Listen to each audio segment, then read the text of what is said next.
Meanwhile, we'll talk about spiritual evolution. Last week, the discussion here in this room was on suffering. And I guess if you wanted to quickly summarize it, the summary would be that we basically suffer from ourselves. That when we're suffering, it's usually because we have something we don't want or want something we don't have.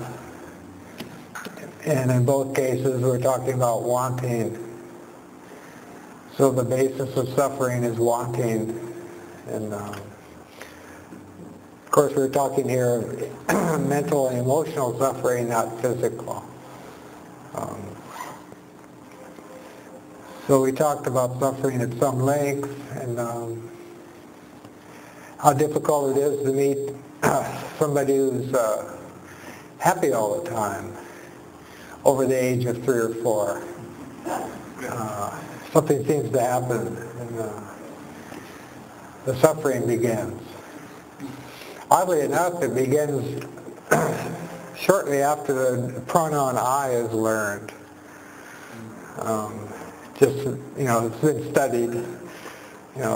Once there's that notion of I, then oftentimes the next word is want.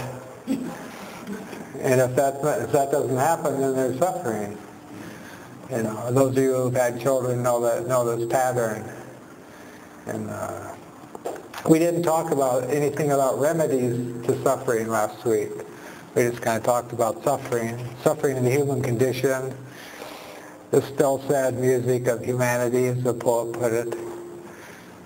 And the music of humanity is still pretty sad, and you'd think after all this time we'd know a little better, or with all of our incredible ingenuity, one would think we'd know a little better. Hi, Chris. But we don't. We learn slowly, it seems. The voices for directly or indirectly increasing suffering are stronger than the voices in the other direction. And they certainly have more funding. It's a lot easier to get money for munitions than it is for welfare, for people who need to eat. So priorities are a little mixed up too. And so we move from suffering to spiritual evolution. You might say spiritual evolution is the remedy to suffering, both collectively and individually. I come from a tradition that is very old and looks at things in very, very long term. For example, I think I'll read you a little something. Not having nothing directly to do with the talk, but it's from an article called Spiritual Evolution. It's how the article begins. But it's an interesting, it kind of sets the framework for how we'll be talking tonight. Because we'll be talking in a way that for some of us is going to be kind of rather unfamiliar and maybe even fantastic. Because all most of us know about humanity is what we learned in school, and that's pretty packaged. Some of us think, the whole thing started, 2003 BC. If you take a course in what's called evolution, they'll throw it back a few million years, but they won't throw it back hundreds of millions. And they won't throw humanity back, us humans with minds that can think and reflect. You won't find any courses telling you that human beings, as we are today in terms of the ability to be self-conscious, go back 18 million years. No one will be teaching you that in schools, even though it's the case. And we go back a long way, all of us. every human being you meet goes back a very long way. And all that's carried somewhere with them. Pretty interesting thought. And you hear about things occasionally, like in a parable or something. You might hear a so-called parable about a place called Atlantis that was destroyed. You might hear a parable about a place called Lemuria that was destroyed, that was even before Atlantis, and how most of the continents on the earth today at one point weren't here. They were covered by ocean, and there are other continents. And geologists are kind of into that one. They've almost verified some of that now. So the Earth's been around a long time, but not necessarily in its current state, geologically speaking. Things appear and things disappear. And but I wanted just to read you this, the first paragraph of this article to kind of tell you where the talk's coming from, so to speak. The central tenets of Theosophia are not derived from any ancient or modern sect, but represent the accumulated wisdom of the ages, the unrecorded inheritance of humanity. Its vast scheme of cosmic and human evolution furnishes all true seekers with a symbolic alphabet necessary to interpret their recurrent visions, as well as the universal framework and metaphysical vocabulary drawn from many mystics and seers, which enable them to communicate their own intuitive perceptions. All authentic mystical writings are enriched by the alchemical flavor of theosophical thought. Theosophy is an integrated system of fundamental verities taught by initiates and adepts across millennia. It is the Philosophia Perennis, the philosophy of human perfectibility, the science of spirituality, and the religion of responsibility. It is a primeval font of myriad religious systems, as well as the hidden essence and esoteric wisdom of each. Man, an immortal monad, has been able to preserve this sacred heritage through the sacrificial efforts of enlightened and compassionate individuals, or bodhisattvas, who constitute an ancient brotherhood. They quietly assist in the ethical evolution and spiritual development of the whole of humanity. Theosophia is divine wisdom, transmitted and verified over eons by the sages who belong to this secret brotherhood. So that's the kind of introduction to an article entitled Spiritual Evolution. The claim is being made there that there is an ancient wisdom which is changeless, which has been preserved for millennia by the so-called secret brotherhood. And it's named in every religion. It's got a name in every religion.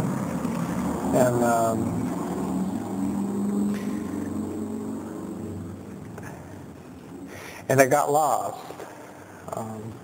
The last time most of this wisdom was available in the West was about 300 BC, 500 BC.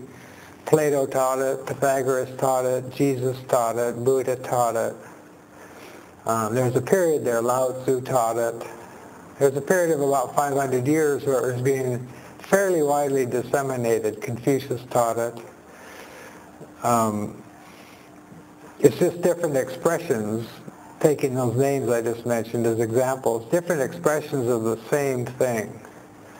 The expressions vary depending upon who's being addressed and what their state of consciousness is. If you listen to that thing I read carefully, you might have picked up the claim that it made there in what was read is that all the religions in the world are coming from the same people. They're coming from they're teaching the same reality. And we mentioned last week that, and this is kind of commonsensical if one thinks about it, but if there is a reality, if there is reality, it must be the same everywhere and at all times. So we're in 2003, but if we were in Plato's Academy or the School of Pythagoras or studying with Confucius, we'd be being taught the very same things. About insofar, if we progress far enough to be taught anything fundamental, it would be the same things. We get taken in by notions like progress and all this incredible sophisticated technology we have today, and which is pretty amazing. And but human beings are still human beings, and they're still suffering. And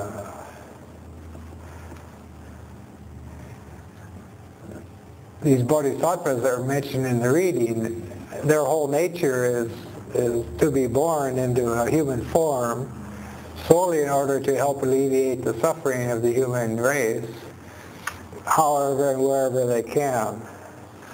And they're not miracle makers, so it's not like they can be born and live and teach and then everyone's going to be enlightened or no one's going to be suffering anymore, because that's not how it was with any of them.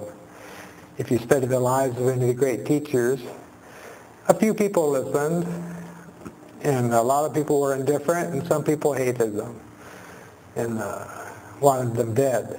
You know. So we haven't progressed that far as a humanity. One thing about the wisdom religion or Theosophia, it looks at humanity as a whole, for starters. It doesn't divide humanity up into groups or social classifications or racial classifications. All those things are considered to be incredibly superficial, irrelevant. You don't know a person by looking at them unless you happen to be highly clairvoyant. You can't tell by looking. You can't tell by a casual conversation. And the weirdest part of all is we can live with ourselves for decades and not even know ourselves. You know, our mom and dad might know us better than we do. Or our psychiatrist might know us better than we do. Or our best friend. Self-knowledge is hard to come by because it's not what you see in the mirror. It's not your job. You know, it's not what you're good at. Let alone that people have negative self-knowledge. It's not that either. You know, oh, I'm a bad person because I stole little Johnny's BB gun when I was 12. You know, well, okay. Be a bad person if that's what you're determined to be. So it's kind of a mystery, really, who we are. And spiritual evolution differs from so-called physical evolution. Physical evolution is real, in spite of the state of Kansas, where it is illegal to teach it. Just recently made illegal. But apart from Kansas, most people believe in physical evolution. You know, these bodies we're in were evolved, and the evolution of them has been fairly systematically traced. A lot more systematically since Darwin, but he's kind of a pioneer. But where Theosophia differs from people like Darwin or from materialists, what we call materialists. Materialists are people who believe that only matter exists, or everything that does exist is reducible to movement in matter. Where Theosophia differs from the strict materialist evolutionists is that they don't claim that the consciousness of human beings is not the product of evolution, of physical evolution. These forms were evolved that we walk around in and take for granted. It's said they're the only form on the earth in which one can seek enlightenment. I don't care how much you like porpoises and whales, they can't seek enlightenment, nor can Fido. No matter how close you are to Fido, no matter how smart you think Fido is, Fido's not seeking enlightenment. No fault, no blame. It's not his job. His job is to be Fido, and does a pretty good job of it usually. And the thing about physical evolution is that it's natural, and that it's relatively automatic. It happened through natural impulse, and that said, at some point. Not necessarily a particular point, but it's using the word point metaphorically. At some point, these forms we're walking around in started appearing on the earth, evolving. These physical forms we're walking around in, and they were mindless. Mindless. They're full of instincts. They're full of feelings.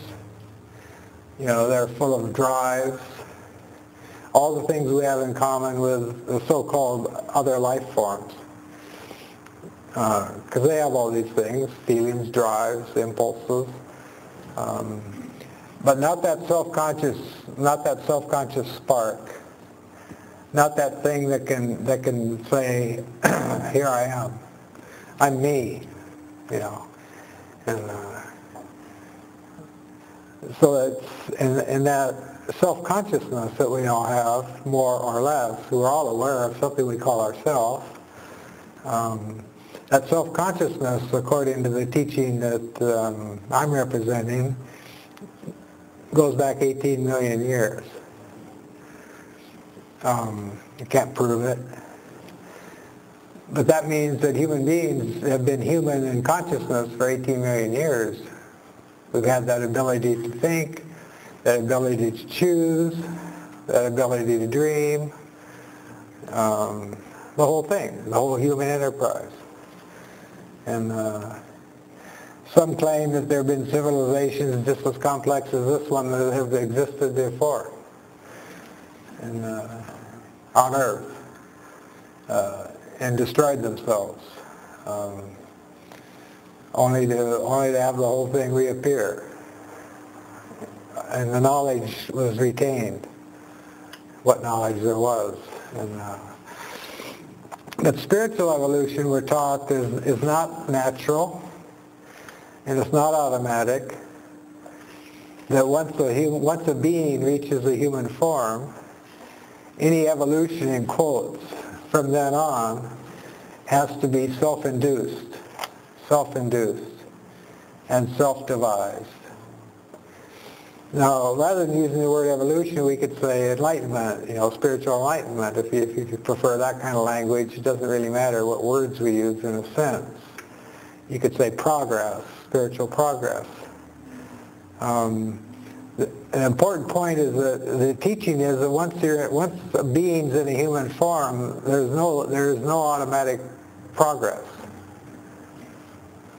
And if there's progress, it's through self-induced and self-devised efforts, checked by karma.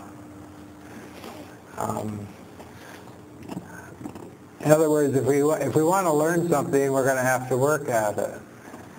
And we all know this just from having learned things.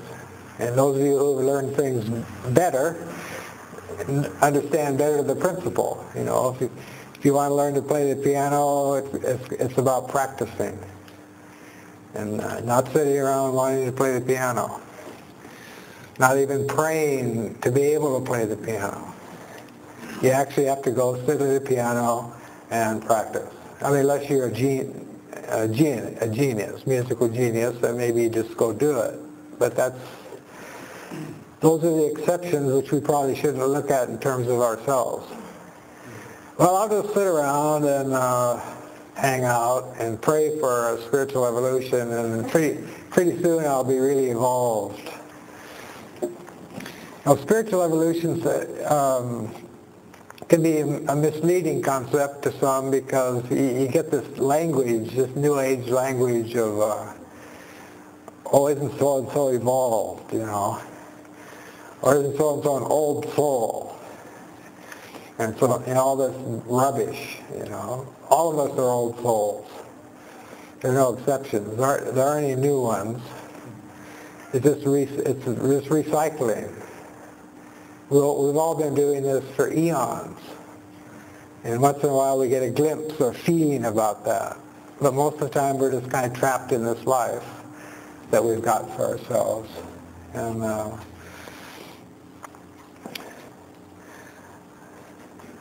the basic principle here is that if we want to progress from where we are, we're going to have to do something. Because the spiritual evolution is not, as I say, automatic. We can even go backward. We can become worse people. Or we can become better people. And the interesting thing about spiritual evolution, to me, one of the interesting things about it, just speaking of it, say, on the individual level, is that we're not trying to get something that we don't already have in spiritual evolution. Spiritual evolution is more like coming to realize what's already the case. So in that sense, it's unlike physical evolution, which is producing new forms. Spiritual evolution is the realization of what's already true about us, and always has been. Namely, that we're not this body. That's a tough one to overcome. Thinking, because most of us, and we mentioned this last week, but most of us are, by us I just mean human beings. Most human beings are who they think they are is pretty tied into the body they're walking around in. So when they look in the mirror, they actually think they're looking at themselves. How do I look today? I got a pimple. It's going to be a bad day. And what are they going to think? And so this body was evolved over millennia. But what we really are isn't this body. It's more like, it's a garment. It's what the philosophy I study calls our lower vesture. It's our lowest vesture.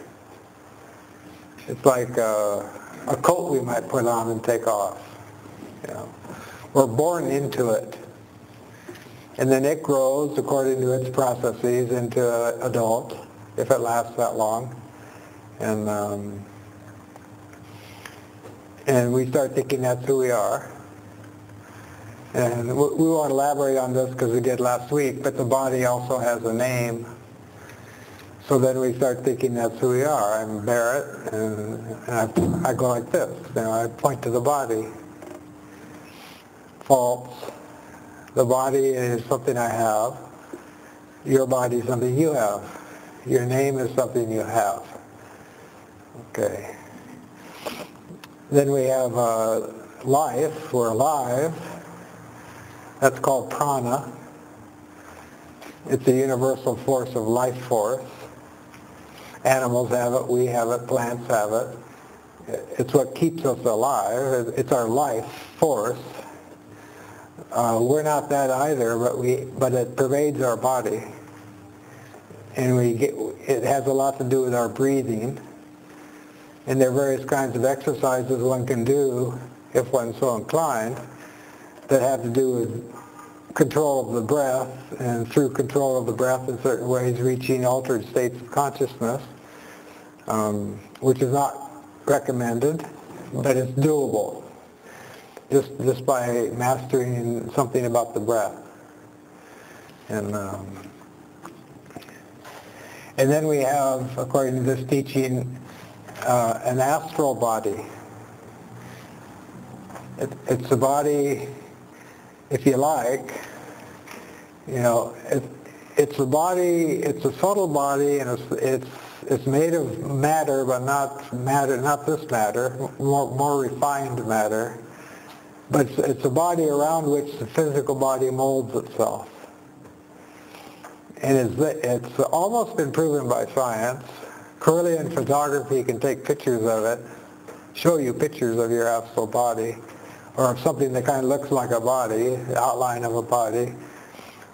And you could say, well, why does a person, science tells us that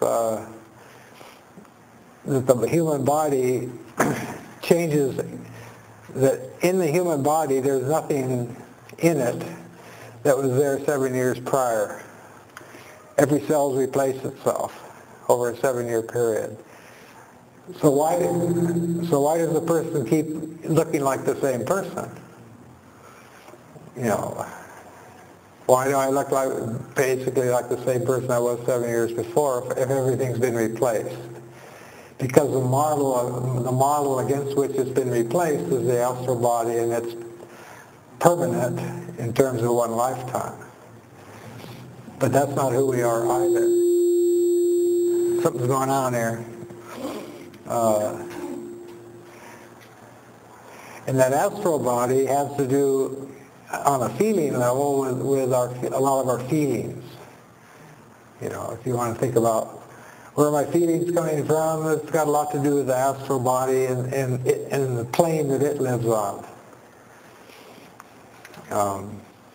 Called the astral plane, which is, we'll talk a little bit more about later. It's dangerous. It's the plane closest to the physical plane, and it's very dynamic, and it's visible to clairvoyance. And then, of course, we have a mind, all of us.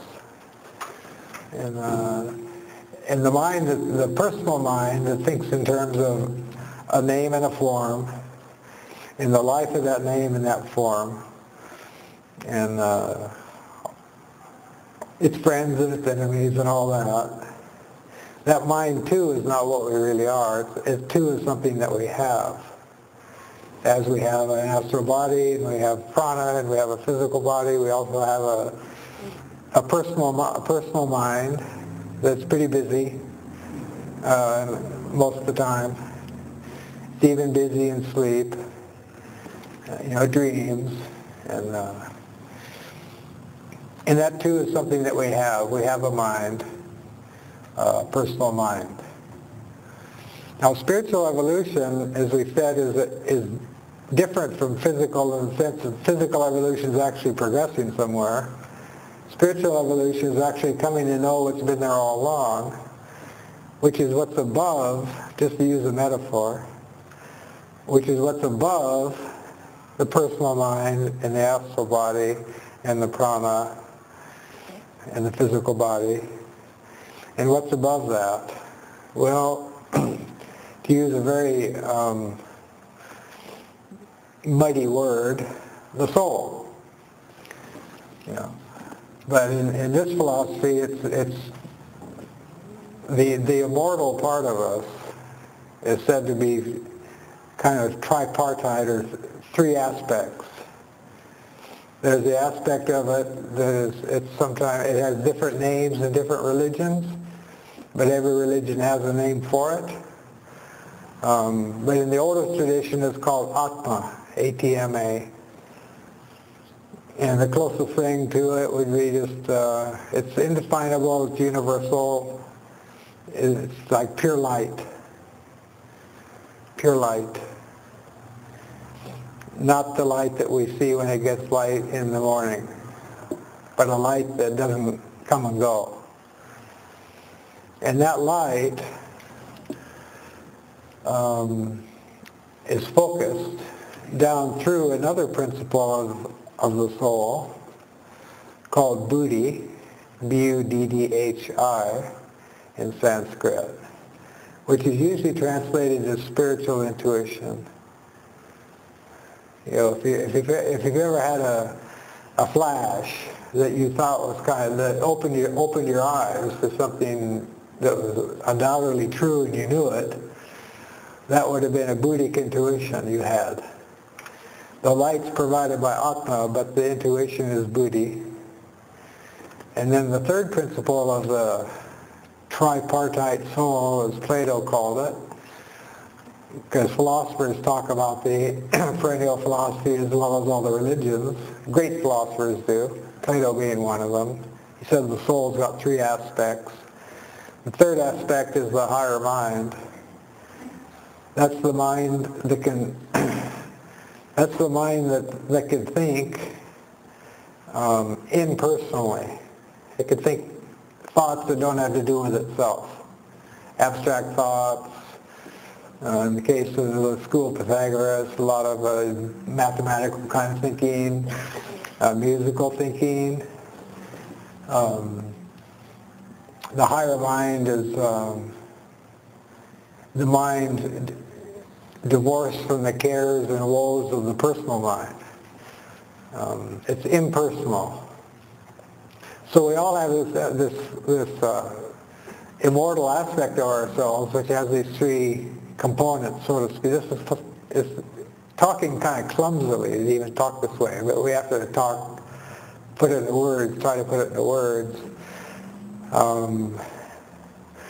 I've mentioned before the back of the $1 bill, the U.S. currency $1 bill. If you look on the back, you'll find that pyramid above the capstone above the lower part of a pyramid.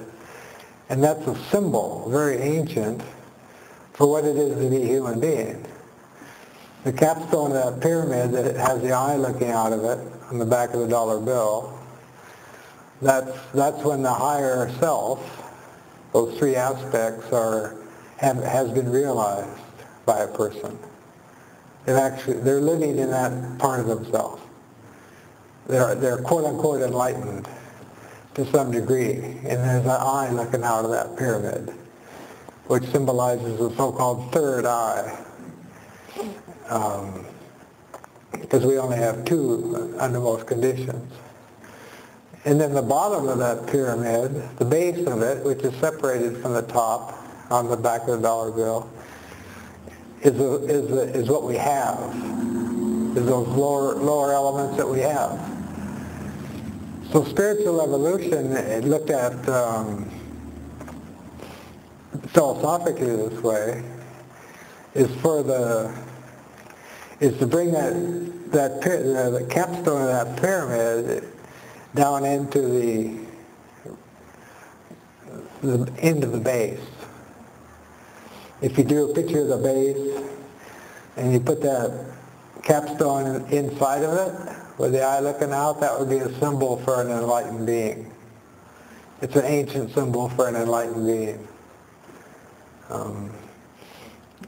But that would mean that, like, we may have our so-called flashes of intuition, but to have that stone, that triangle inside the square, that would mean that spiritual intuition would be going on non-stop. It would just be the way that being perceives everything. There'd be no sense of separation in that being's consciousness between that being and anybody else. Because if I think enough about it, if I think, well, I'm not this body, they're telling me I'm not this body, well, that means you're not your body either. And the only reason I think I'm different from you is because we're in different bodies.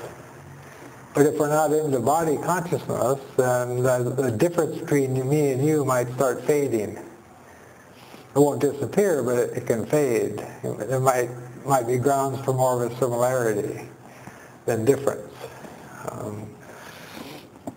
But that's kind of starting to get beyond the appearances of things. So spiritual evolution is not automatic, as we say. Realizing our true nature is not going to happen if we just hang around long enough, or just go through enough lives. Oh, I'll just try to lead a halfway decent life and keep doing it. Pretty soon I'll become enlightened. No. Self-induced and self-devised efforts. What? To know ourselves. Man, know thyself. Not know your neighbor, and his business. In a certain sense, we can't know our neighbor. To the extent that we can know ourselves, we can know our neighbor. And to the extent that we don't know ourselves, we won't know our neighbor no matter how hard we try. So it comes down to spiritual evolution. It would begin if a person were interested in it. Like, okay, you mean there's evolution beyond this? And it's not physical? Okay, then what do I do now? Start taking a look at what's holding you back. Why aren't you aware that you're an immortal being? Because we are, according to this teaching.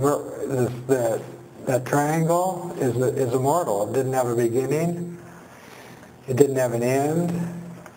It apparently appeared on Earth about 18 million years ago taking on these human forms,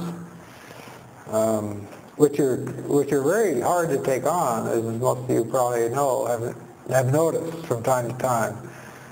These human forms and the lives they live, it's not easy.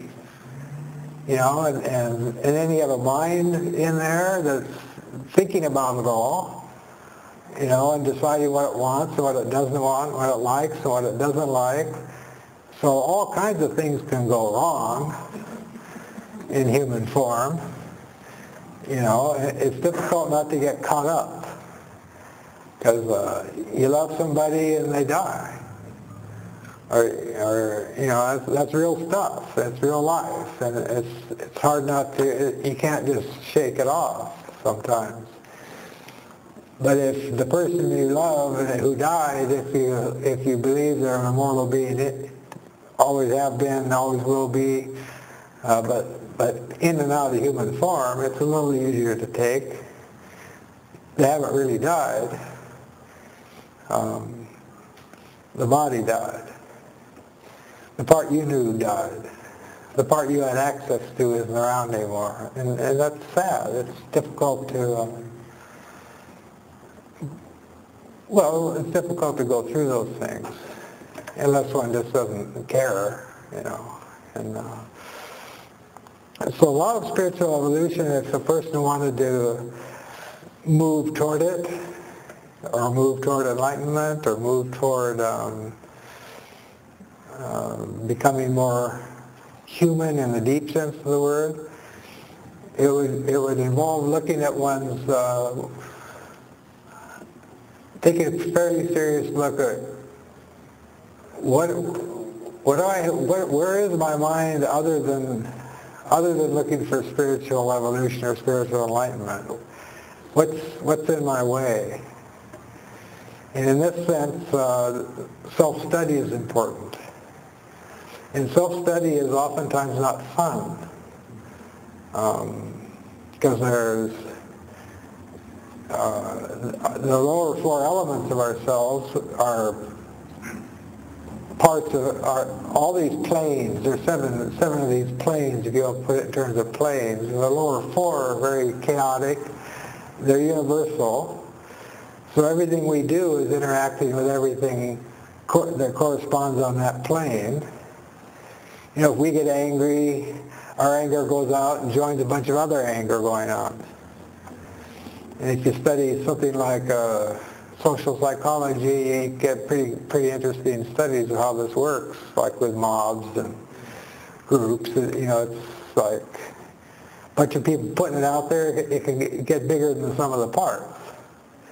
And that's because everything's interconnected. We live in a universe of forces. Forces. Looks like forms, but it's actually forces. And you don't take my word for that, or the ancients' word for that. Just take a physics class. It's just forces going on out here on different planes. Physical plane, certain forces. Astral plane, other forces. Lower mind plane, other forces. Our most potent, you might say, our savior and our anti-savior is our mind. It's the most potent thing we have, because every thought that we have is a cause. It's a force. It goes out there and it finds its own kind. So if I'm thinking, I hate that son of a bitch, and I really am into it, I'm angry, and I put that, and I think, I'm not harming anyone but me, I'm just keeping this to myself, I hate that son of a bitch. That's going out there and it's joining up with all the other hatred on the lower mind plane. And if I'm feeling it, radiating out that force, it's going to go out and find it's like attracts like. Yeah, like attracts like.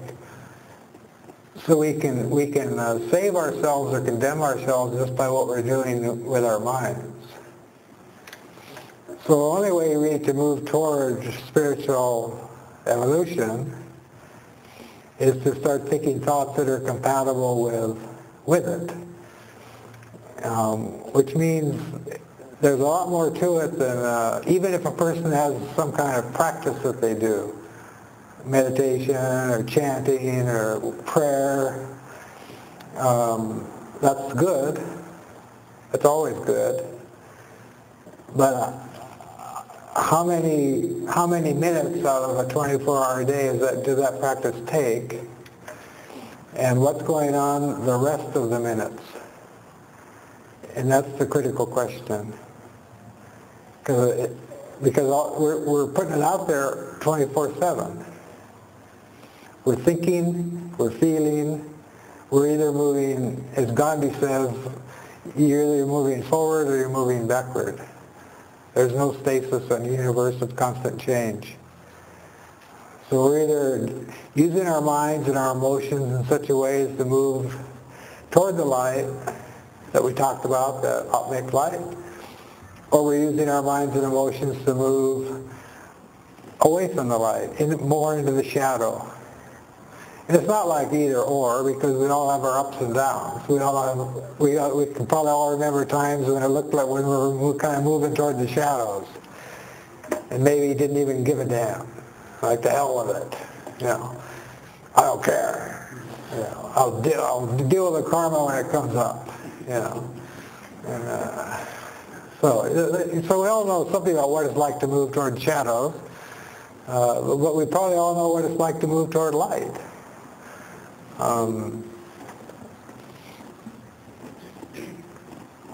It's a question of proportion.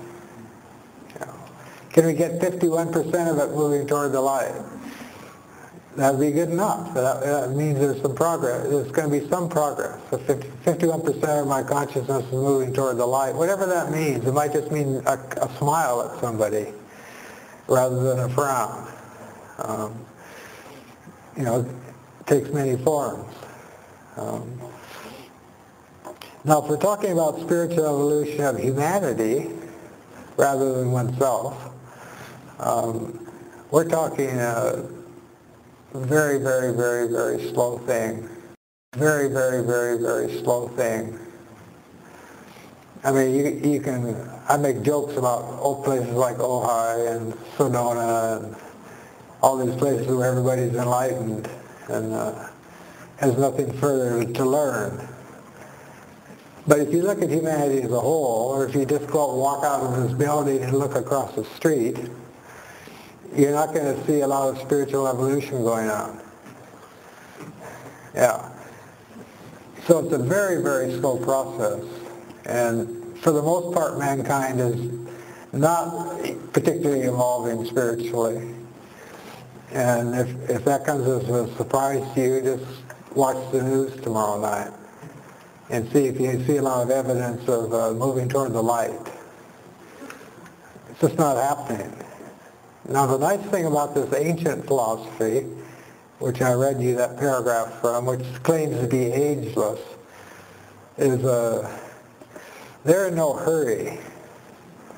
If humanity in its current form is 18 million years old, and we've only gotten this far in terms of universal human enlightenment, which is what the Buddha talked about, universal human enlightenment, that means every human being would be enlightened.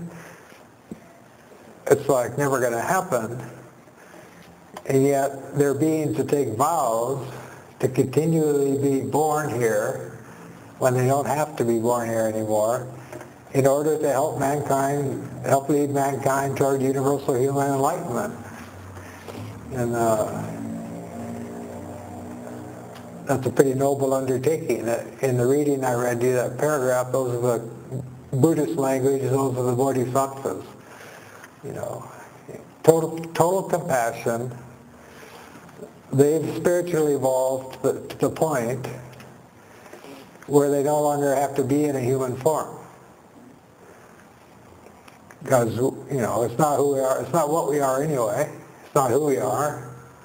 It says in the Bhagavad Gita, a Hindu text, Krishna teaches there, that when a sage dies or an enlightened being dies, it's no more of an event than taking off a piece of clothing.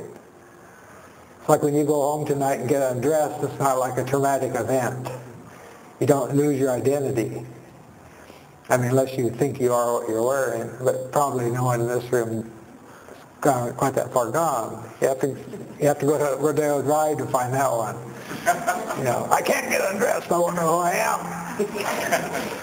You know, so imagine getting to the point where you actually know, not believe, but know you're not the body, or the lower mind, or the wants and desires and all that stuff that goes on. All that's there, but you know that's not you. But you know it in an existential sense, rather than an intellectual sense. If you really know that, then you still have to live it out.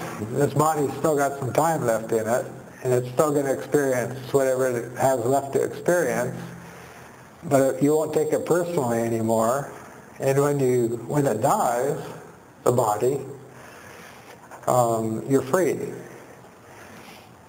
All of us are free when the body dies, but most of us are not free forever. We get reborn because we haven't become spiritually evolved enough not to. So we keep coming back through.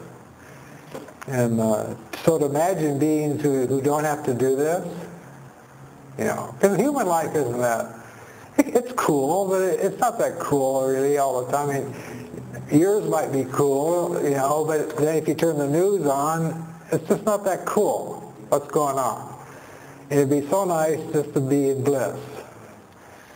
So be able to be in bliss and not have to deal with all this incredible suffering would be nice.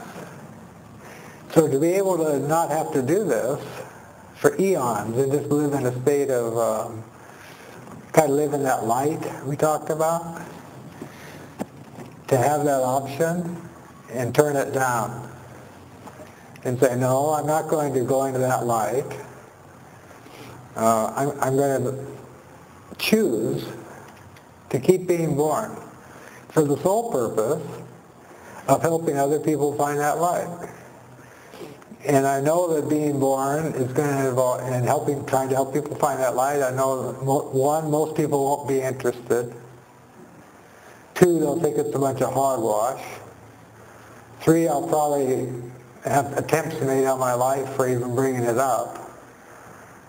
You know, because people have their little reality, you know, which is an illusion, because it's all bound up with name and form and a certain little life going on, and from all of which can be learned lessons, but it's not the main event. And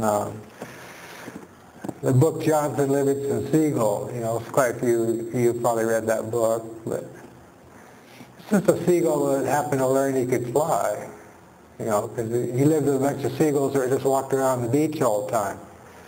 And one day somebody turned him on to the fact that he could stretch these things on his side. He could stretch them out and flap them, and he could actually fly. And he was turned on to this and away from his flock. And he was really excited. I mean, flying is incredible. You get to glide around and see things.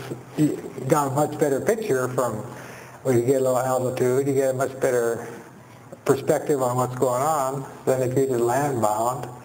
So Jonathan, the seagull, was really, really excited to go back and tell his buddies,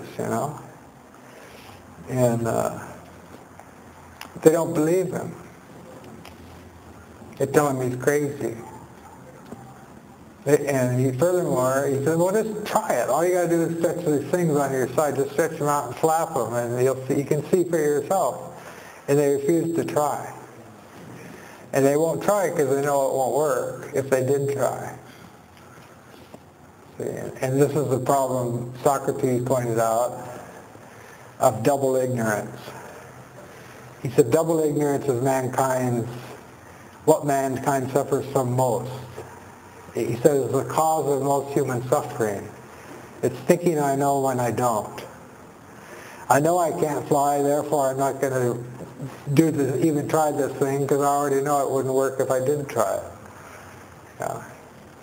So what one believes is important in spiritual evolution. What you believe is possible.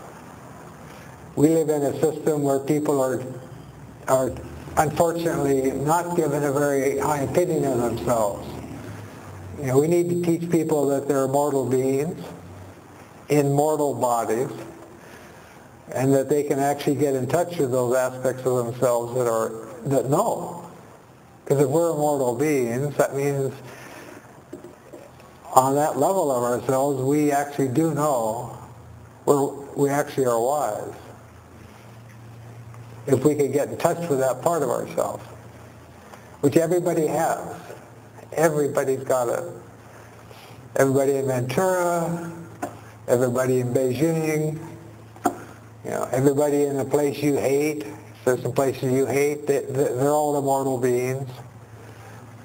We have to get over all these categories in our minds, where we've got the world divided up in all these categories. They're all imaginary from the standpoint of reality.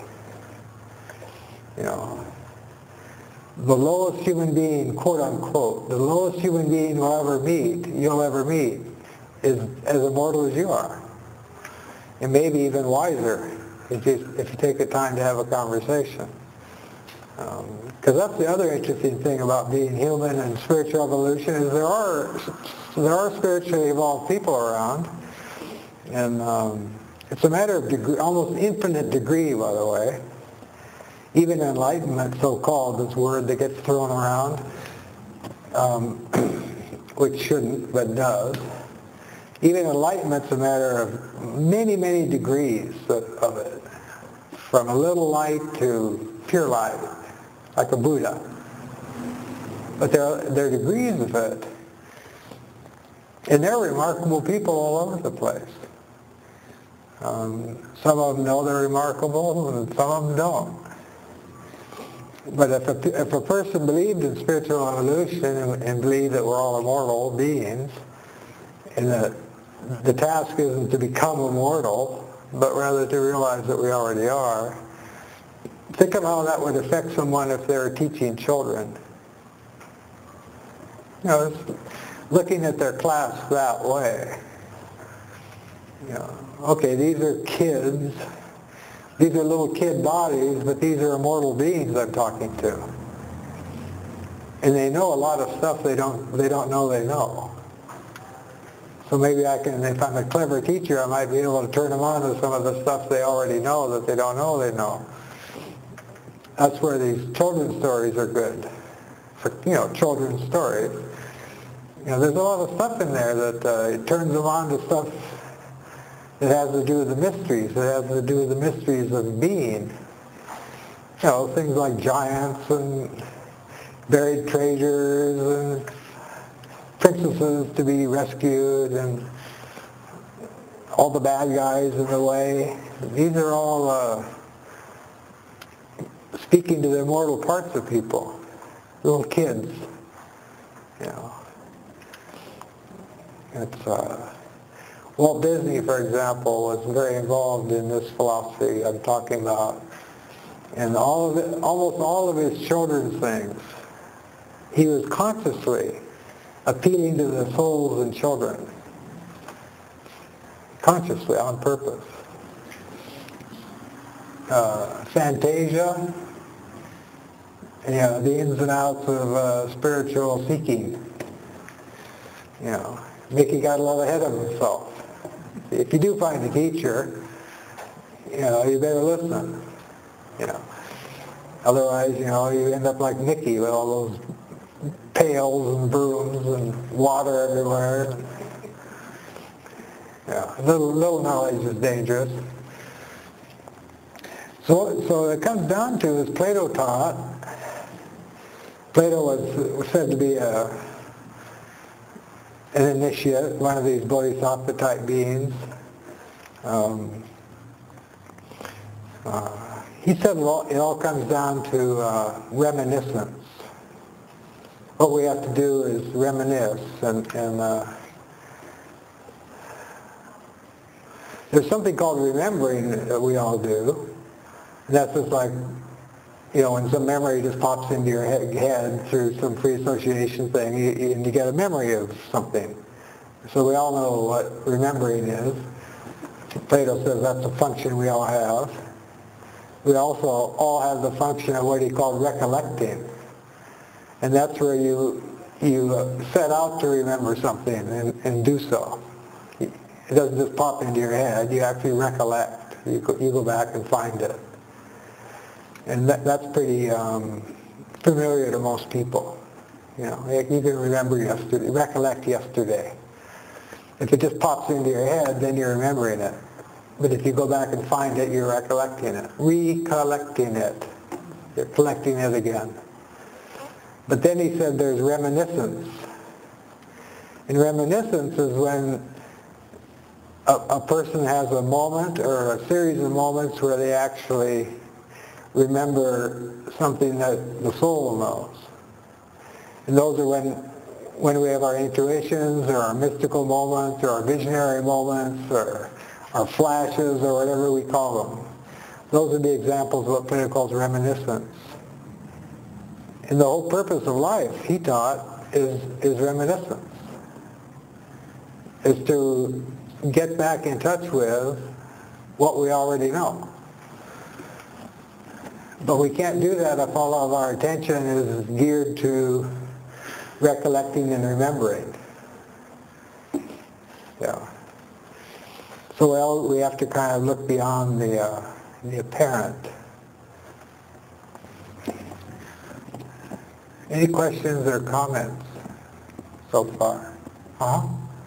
Yeah, I have some questions. I consider myself pretty spiritual, except for when it gets real dogmatic. Then I get very uptight in the hair and back on again, neck goes. But what I'm trying to understand is a lot of things that you said, and I did take some notes. The 18 million years, is that just based on what science estimates the world, the age of the world?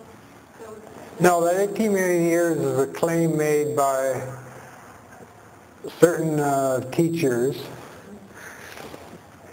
in reference to when human beings became self-conscious. Oh, okay. Okay, now here's my basic terms that I don't quite get. I don't necessarily agree with your credo that all reality is the same for all. You made that statement. Now, I'm not getting that. I don't quite understand that. Could you maybe expand on that? Because that's an extremely I don't know. That's a huge statement. Right. That all reality is the same for all, especially when 18 million years ago, there were other creatures around. Right. Well, the question is, how can we say... And they don't have any spirituality, or it seems to me that you were insinuating they don't have any consciousness almost. Self-consciousness, right. Okay. So the question is, how can reality be the same for... How can it be said that reality is the same for everybody? We're using reality with a capital R. Obviously, everybody perceives what they call reality differently. But what I'm suggesting is, or what the suggestion is that if a person becomes quote-unquote enlightened to a certain degree, and another person becomes somewhere else on the planet, becomes enlightened to the same degree, their reality, what's real to them will be the same. And the analog would be something like mathematics, just an analog. But it doesn't matter where you study calculus. It's the same everywhere. Okay, I got that part. Yeah. But then how then do you justify, or how does somehow this fit in your model of all ancient religions that talk about reincarnation and evolving to a higher spiritual level through, say, a worm, or going up to a snake? Or how does any of that fit? Do you understand what I'm saying? It fits because it's simply, that is the process. But once you're in human form, the claim is... They're not quite, they don't have any reality until they reach humanhood. Is that right? No, they have their reality, whatever it is. Yeah, of course. Every creature has its reality. But if you're talking about ultimate reality, then it's one, and if I realize it and somebody across the globe realizes it, we're both realizing the same thing. Okay. And now can you expound a little more on the light? Because I do not get that. I mean, I only heard about 3 senses on the light, and I don't know what that is and where it comes. And then where basically does the mind go? I know you said the body goes, and, then you have reached higher consciousness, or maybe I'm using the incorrect terminology because I'm new at this. But what happens to the mind? And what exactly is the light? Did the light come at 18 million years ago? What is this light? Well, the light is simply the light. And there's The light not... was there before. The light is where we come from somehow. Light is light. Light is, the nature of reality is ultimately light. And Einstein made this fairly evident in terms of physics. And but he also believed it to be true metaphysically, that there's a metaphysical light which is universal, and out of which everything comes. And sometimes it's called a substance principle. And in its highest form, it's homogeneous. It's just universal and it's homogeneous, and it doesn't have any parts. But as Some people believe that there cannot be light without dark. That's correct. Some people believe that. Well, anyway, those are my questions. Yeah, those are good. Those are all good questions and worth thinking about. But I certainly will read more because I am a spiritual person, and I hope the world will be a better place, and I hope they somehow, whatever little degree in 18 million years, we can make some kind of difference. But at least that's what I'm trying to think about with what you're saying. right, that's right. Well, that would be the...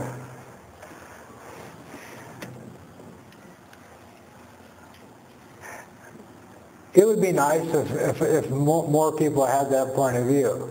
Let's try to make this a better place. And yeah. And it's probably going to be a better place if there's more rather than less light. Okay. And, yeah. But it's difficult to get more light when most people are focused on the shadows. Uh-huh. Did you have a comment? I was wondering how a Buddhist comes to terms with karma, reincarnation in light of attachment. You know, they may be fooled by the attachment to the ego. How do they put this together? You know, because it could be a trap. How does Buddhism come to terms with attachment?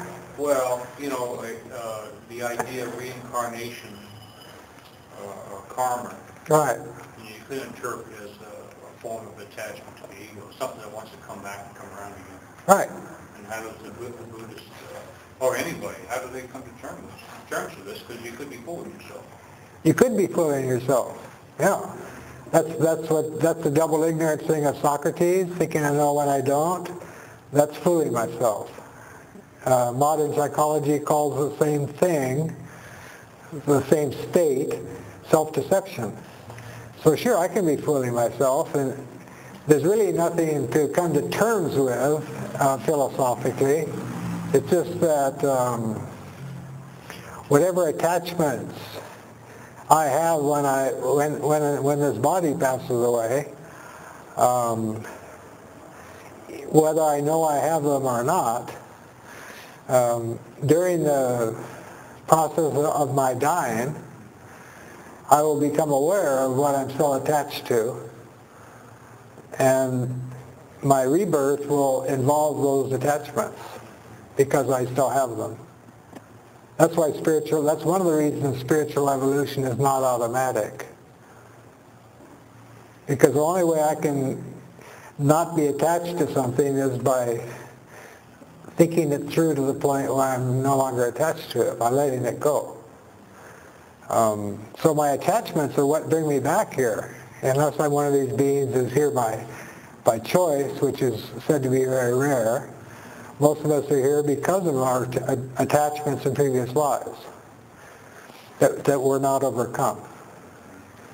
Even if we thought we were enlightened or something. I mean, I've met people who told me they're enlightened who are just full of attachments. But they don't see them because they think they're enlightened. But when they die, they won't be, they will not have the option of not being reborn because their attachments will draw them back. Think of it as like magnetism.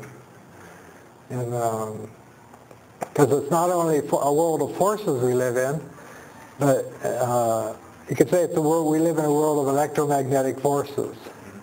So attachment, me being attached to something is just a fancy way a non-fancy way of saying I've formed a certain kind of electromagnetic connection with something.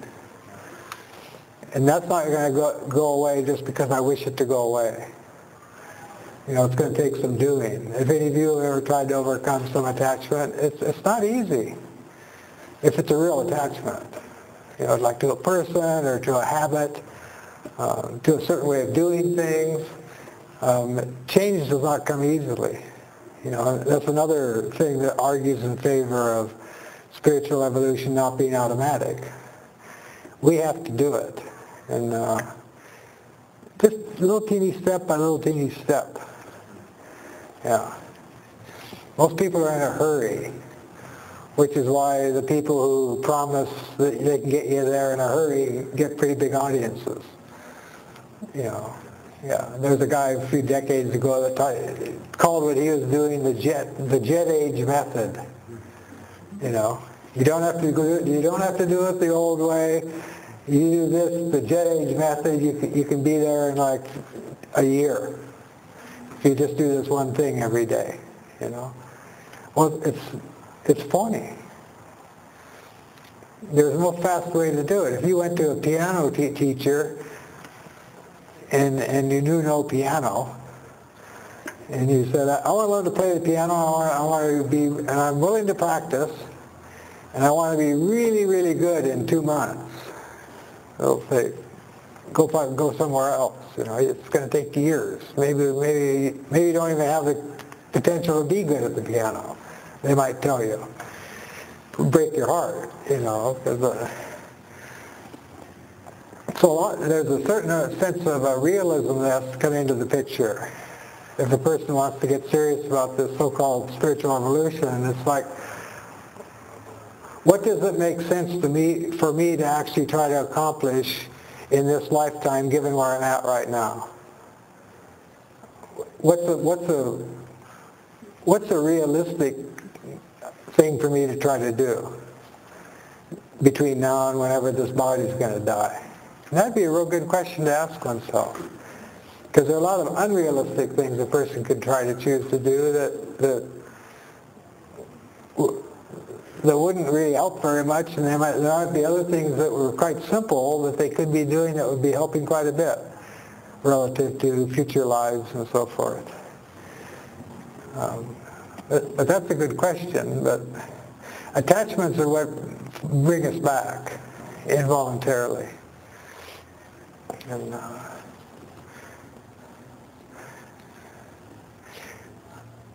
And non-attachment doesn't necessarily mean indifference. Yeah, it doesn't mean we can't love somebody, you know. But love and attachment are two different things. That gets pretty gnarly. The whole thing's gnarly. The whole thing is so much more. Is existentially so much more complicated than we think it is. If we're just kind of thinking in general terms about spiritual evolution, you know.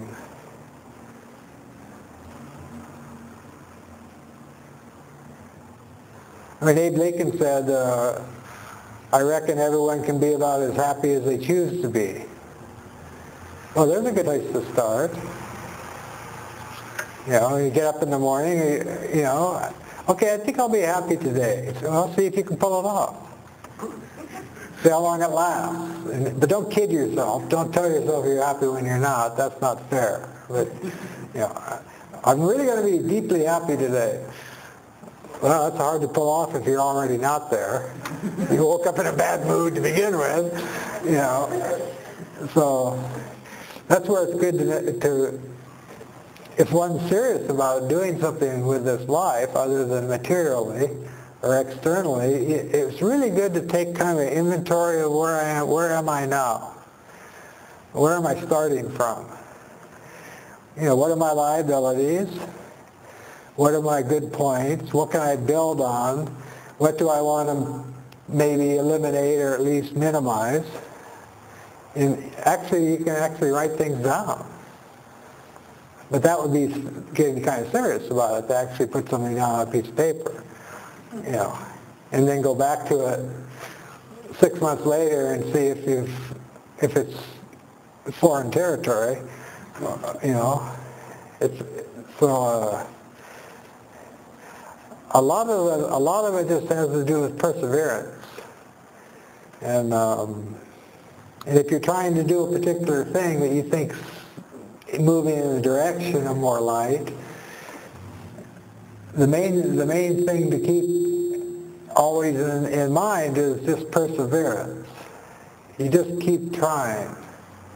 No matter how many times you fall down, you get up and you just keep trying. You never give up. And there's a lot to be said for perseverance. It almost doesn't matter whether you, quote, get there. It's just, are you still trying? You know. I mean, I know people in their 70s and 80s who are still trying. They're still trying to make something out of this. That's called lifelong learning. That's what it's all about, really.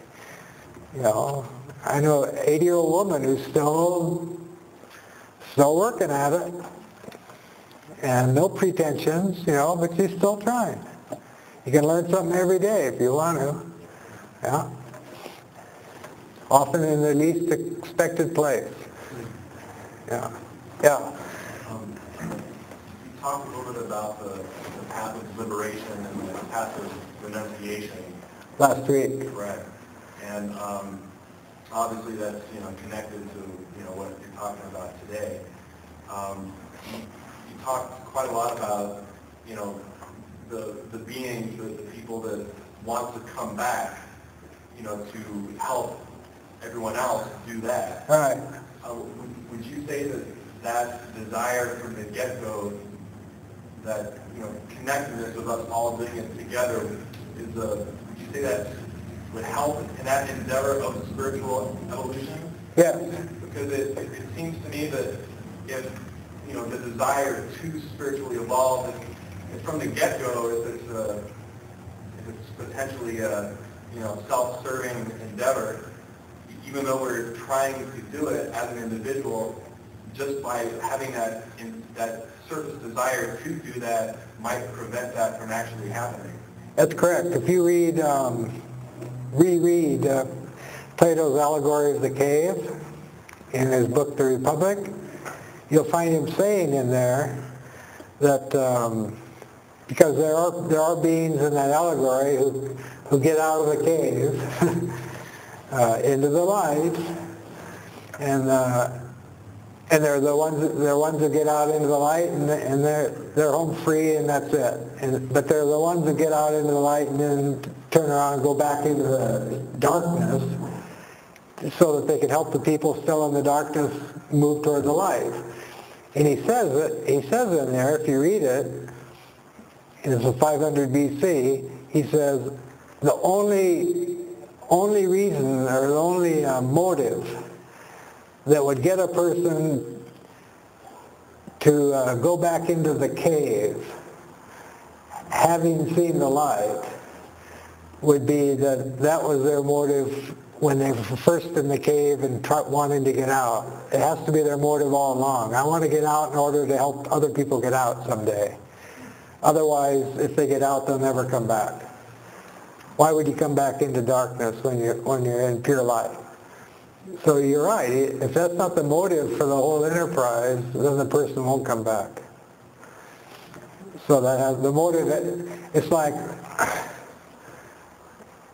learning anything, just anything. It's like a person who wants to learn it so they can know how to do it, as opposed to a person who wants to learn it so that they can help somebody else learn it once they know a little bit about it, like pass it on. So it's a very good question, and it's actually quite fundamental, question. And that, you're right, it ties directly into the distinction between the path of liberation and the path of renunciation. Yeah. And one of the interesting things about human life, especially if some of you have explored some of the darker sides of it, is that your knowledge of those darker sides of it, which you may have thought at the time you're experiencing them was just hideous, that knowledge that you gained of the darker sides of life can actually be turned around and help other people who are in those darker sides of life turn it around toward the light. So even your most bottomed out experiences can be used to help others. If you see what I'm saying. That same principle applies there. Because people who are in some dark place and may be receptive to not wanting to be there anymore, they're more apt to listen to someone who's been there and gotten out than someone who's never been there. Because they know you know what the hell you're talking about, because you're talking about where they are, like you've been there. So they can relate, quote unquote, identify. So even our, that's the idea, that's where the perseverance thing comes in. You can persevere even if you're going downhill. You can still persevere in the idea that you're trying to do something else. Right now you just happen to be sliding backward. But there is a principle, which I'll end on, My teacher, he said life's ultimately a dance, and there are like two dances. This isn't to be taken literally, but there are like two dances, and the one you don't want to do is the one step forward, two step backward dance. And the one you do want to do is the two step forward, one step backward dance. The point being, there will be steps backward. But if there can be one less backward than forward, you're okay. But it's not going to be whatever kind of spiritual evolution you're undergoing, it's not going to be a nice straight upward line. It's going to be like this. And that's where the perseverance is really important, because when you're doing your one step backward, you got to remember what you're about, or you might be inclined to give up. Yeah, that's why it helps to, as Buddha said, the right companionship is really important. Right companionship. It helps to know some other people who are trying to do the same dance. So when you're going backward, they can help you. They can remind you of the bigger picture. Okay, right now you're in a slump, but just persevere, Even this will pass, type of thing. And it will. That's a guarantee in the universe of change. Even this will pass,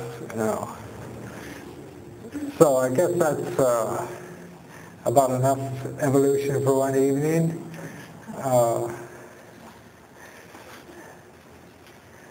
Little kids know they're immortal, so you can kind of joke to them about it and pretend you're just a bunch of souls and have some fun. But adults are trickier, And next week there's a talk in Ojai on cycles, which is a pretty important topic, because we not only live in a universe of constant flux, we live in a universe where everything is cyclic. There's no linearity at all in the universe. Everything is in cycles, karma. Sometimes it's called the law of periodicity. So, talking on cycles next week, because it's kind of a equinox thing. And that's one of the cycles that people have noticed. So, cycles on every plane. Yeah. Why do I keep ending up here in cycles? Yeah. I will end here, but I know a woman who heard that everything was cycles, and she wanted to test it. She's one of these people who didn't just take people's word for things, which is good. So she kept a little mini diary for a year, mostly emotional and psychological and mental. Each day she just kind of jot down what it was for that day, what the trip had been for that day. And she just did it every day for a year and never looked back. And after a year she went back through it. And she found that certain moods and certain thoughts and certain feelings were like clockwork. Just blew her mind, totally blew her mind. Every X number of days she'd be thinking this way. Every X number of days she'd be having this kind of day. And it's just like, it blew her away. Yeah. So, cycles. So thank you very much for coming. And the next lecture in Ventura is October 3rd. It's on the Diamond Sutra, which is probably the most mystical of all the sutras connected to Buddha, the Diamond Sutra. But the next week is cycles in Ojai. And then 2 weeks is the Diamond Sutra here. So thank you for coming.